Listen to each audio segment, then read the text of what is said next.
As-tu déjà souhaité monter dans une machine à remonter le temps, comme dans les célèbres scènes que l'on voit dans les films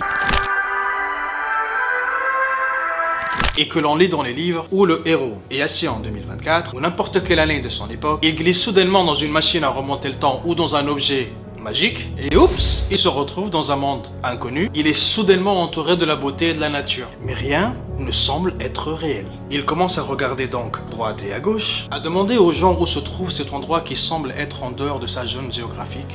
J'ai dit zone géographique, zone géographique. Je parie que tu as pensé au moins une fois dans ta vie. Et si ce n'est pas le cas, c'est chose faite maintenant. Eh bien, attache ta ceinture, je t'emmène faire un voyage dans le temps aujourd'hui. Où ça? Bah tu verras quand nous y serions.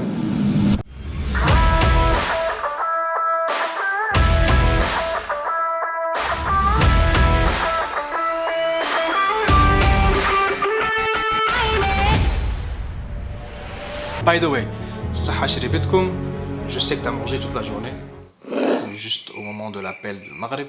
Donc pose-toi comme ça et écoute-moi jusqu'au bout, tu verras. Je sais que tu as l'impression d'avoir atterri dans un conte de fées. Eh bien mon ami, je ne peux pas vraiment dire que tu es tort. Émerveillé par la nature qui t'entoure, bienvenue dans la nouvelle cité, une civilisation jadis grande qui a captivé le monde entier et qui continue de nous fasciner par ses récits de triomphe et de tragédie. Imaginez une ville grouillante située sur la mer Méditerranée bleu vive, des bâtiments blancs étincelants, empilés sur des collines verdoyantes, surplombant des ports animés, remplis de navires arrivant de terres exotiques. Cette ville autrefois était le joyau de la Méditerranée, la capitale du monde, le centre d'un vaste empire commercial qui s'étendait à travers le monde connu il y a plus de 2500 ans. L'histoire est remplie de drames, d'innovations, de légendes et finalement de tragédies. Je sais que tu te dis, mais c'est quoi cette nouvelle cité? Pourquoi la nouvelle ville? Barik, depuis le début, il nous parle d'une ville, la nouvelle cité, il ne dit pas ce que c'est. Cette nouvelle ville, son nom veut dire nouvelle cité, veut dire nouvelle ville. Carthage. Carthage est une ancienne cité phénicienne, située sur la côte nord de l'Afrique. Elle fut appelée Carthage justement parce que le mot Carthage signifie la nouvelle cité. Elle fut ainsi nommée pour la distinguer des autres colonies phéniciennes dans la région de la Méditerranée. Pourquoi n'est-elle pas aussi célèbre que les autres cités phéniciennes, romaines ou méditerranéennes? Eh bien, cette question nous ramène vers environ 814 avant Jésus-Christ, lorsque la ville de Carthage fut fondée par les Phéniciens. C'était une cité tellement merveilleuse qu'elle s'imposa rapidement comme une force redoutable dans le monde antique. Carthage est une belle cité au bord de la mer. Elle était non seulement connue par sa nature époustouflante, mais elle s'était également aussi imposée comme une cité très puissante. Qui a donc fondé cette magnifique parcelle de terre dont nous parlons encore aujourd'hui? Eh ben laisse-moi te présenter Didon. La légende raconte que Carthage doit son existence à la détermination et à l'ingéniosité de sa légendaire fondatrice Didon, Alissa. Selon les récits antiques, Didon était une belle princesse phénicienne. Elle s'est enfuie de sa patrie de Tyr pour échapper de la tyrannie de son frère, le roi Pygmalion. Avec un petit groupe de fidèles compagnons, Didon a pris la mer à travers la Méditerranée à la recherche d'une nouvelle patrie. Malgré des nouveaux défis et de dangers, durant leur voyage, dans des tempêtes et des rencontres hostiles avec d'autres tribus maritimes, des pirates et bien d'autres, Didon et ses compagnons finirent par arriver sur les côtes de l'Afrique du Nord. Là, elle négocia avec le roi berbère local pour obtenir une parcelle de terre sur laquelle construire une nouvelle cité.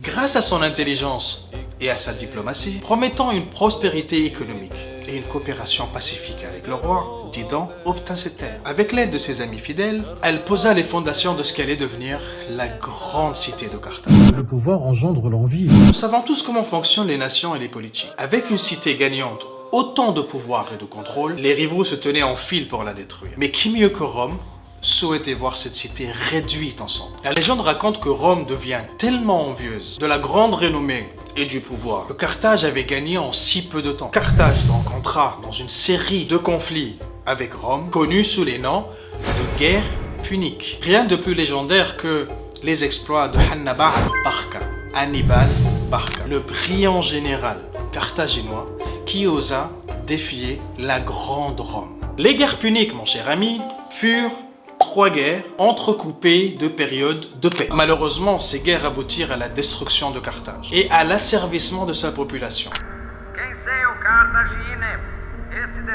Mais ne pense pas un instant que ce fut une guerre facile.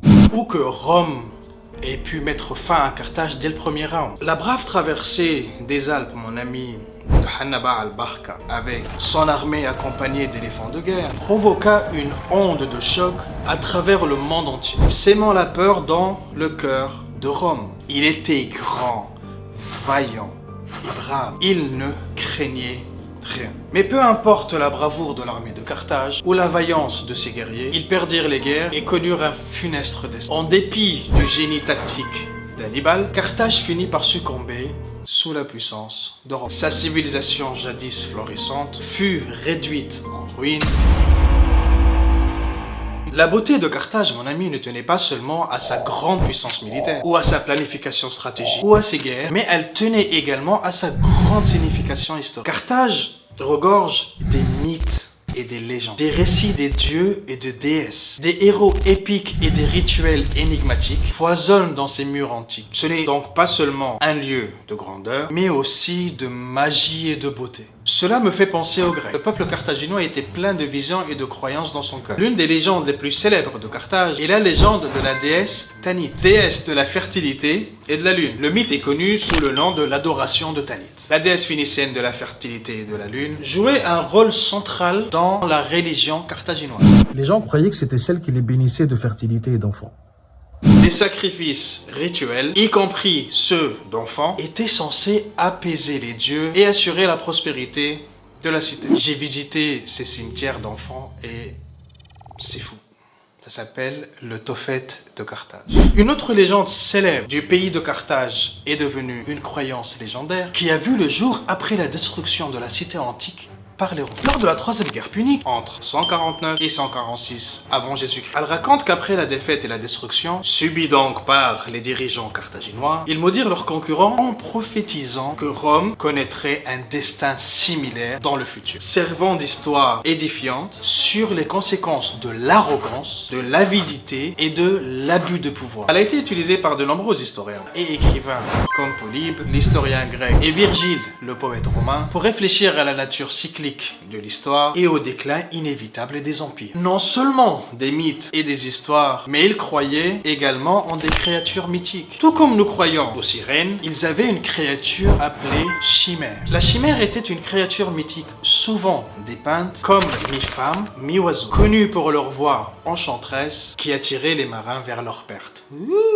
Ou du moins ce en quoi nous croyons. Dans la mythologie carthaginoise, des êtres similaires ont peut-être existé, associés aux eaux traîtresses de la Méditerranée et aux dangers auxquels faisaient face les civilisations maritimes comme Carthage. Il y avait aussi Lamia. Dans la mythologie grecque, Lamia était un monstre femelle qui s'attaquait aux enfants. Au fil du temps, le concept de Lamia a évolué pour englober des esprits ou des démons malfaisants dans le folklore méditerranéen. La culture carthaginoise a probablement eu ses propres versions de tels êtres, associés à des forces sombres et sinistres. Et à partir de là sont apparues de nombreuses créatures dans de nombreux mythes, parmi lesquels le griffon, créature légendaire avec le corps d'un lion et la tête et les ailes d'un aigle. Les ailes d'un aigle. Bien qu'originaires de la mythologie du Proche-Orient ancien, les griffons ont été dépeints dans l'art et les histoires à travers le monde méditerranéen, y compris dans les régions influencées par la culture phénicienne. Aujourd'hui, l'esprit de Carthage perdure dans la cité vibrante de Tunis, où les ruines antiques se dressent en témoins silencieux d'une ère révolue. Les archéologues continuent de faire des nouvelles découvertes sur cette étonnante civilisation, tandis que son héritage est célébré à travers l'art, la musique et la littérature, pour tous ceux qui cherchent à percer ces mystères. Bien que sa gloire se soit estompée avec le temps, l'esprit de Carthage continue d'inspirer et de captiver tous ceux qui connaissent l'histoire derrière elle. Au cours de l'histoire, rares sont les cités qui ont laissé une marque aussi indélébile que Carthage. De son ascension au pouvoir à sa fin tragique, les récits de cette antique civilisation continuent à résonner à travers les âges, nous rappelant la force persistante de l'ambition humaine, de la persévérance et de la résilience. Mon cher ami, le monde regorge de merveilles. Le passé ne signifie toujours pas qu'il doit être oublié. Le passé regorge de légendes, d'histoires et de récits magnifiques qui méritent d'être racontés. Et c'est pourquoi je suis là. Tout comme je suis fasciné d'entendre ces histoires et de connaître ces personnes qui nous ont précédés sur cette planète, je me dois de les partager avec toi. Alors que tu sois revenu en 2024, presque imprégné de grandeur, fais-moi savoir dans les commentaires quelle civilisation antique tu aimerais que nous abordions dans les prochains épisodes. Devine qui nous ramèneront du passé la prochaine fois. Tu trouveras tous les liens des sources en bas dans la description. Abonne-toi, commente, like, partage. Explose le monde avec ça. Je vous aime, à bientôt. Tchuss.